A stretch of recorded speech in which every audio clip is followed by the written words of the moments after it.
আরে বাপরে, খুব বৃষ্টি নেমে গেল তো। চল রনি, ওই আমবাগানে গিয়ে একটু দাঁড়াই। ওই আমবাগানে? না রে ভাই, আমি যাব না।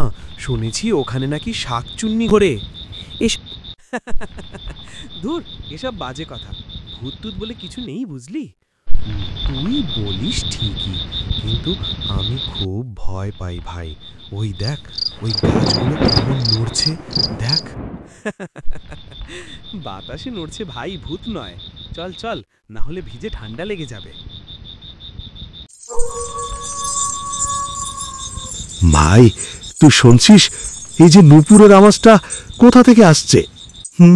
কেউ হয়তো রাস্তা দিয়ে যাচ্ছে। ভয় পাবি না একদম। ভাই, আমার গা শিউরে উঠছে রে।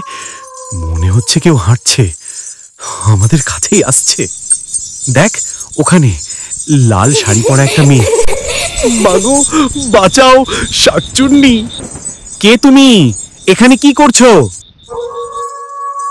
এই বাগানটা আমার, কেউ বিনা অনুমতিতে ঢুকতে পারে না। তোরা কেন এসেছিস সেখানে? ভাই ভাই, ওর পা উল্টো। কি বলছিস?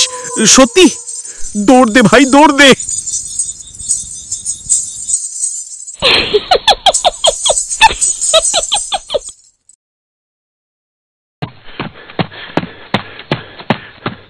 আমি বলেছিলাম না ভাই, ওই আমবাগানে ভূত আছে। ভূত না, হয়তো কেউ ছিল। আরে, ওর পা উল্টো ছিল, চোখ লাল, নুপুর বাজছিল। এসব মানুষ না। ঠিক আছে, এখন চাখা আগে। আরে বাবা, কি হাল তোমাদের? ওই দিক থেকে এলে নাকি? হ্যাঁ, ওই আমবাগান থেকে। ওখানে এক লাল শাড়িওয়ালি শাকচুন্নি ছিল কাকা। শাকচুন্নি না, আজ তো ওই বাগানের পাশে মেলা হচ্ছে। গ্রামের মেয়েরা নাটক করছে। আজ তাদের শাকচুন্নি চরিত্রর দৃশ্য ছিল। ওটা অভিনেত্রী ছিল? তাই তো বলি, নূপুরের টুংটাং এত সুন্দর কেন বাজছিল?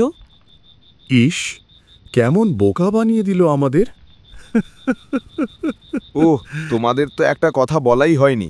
গতকাল রাতেও নাকি একজন ওই আমবাগানে লাল শাড়ি পরা কাউকে দেখেছে। কি জানি, কাল তো আবার নাটকও ছিল না।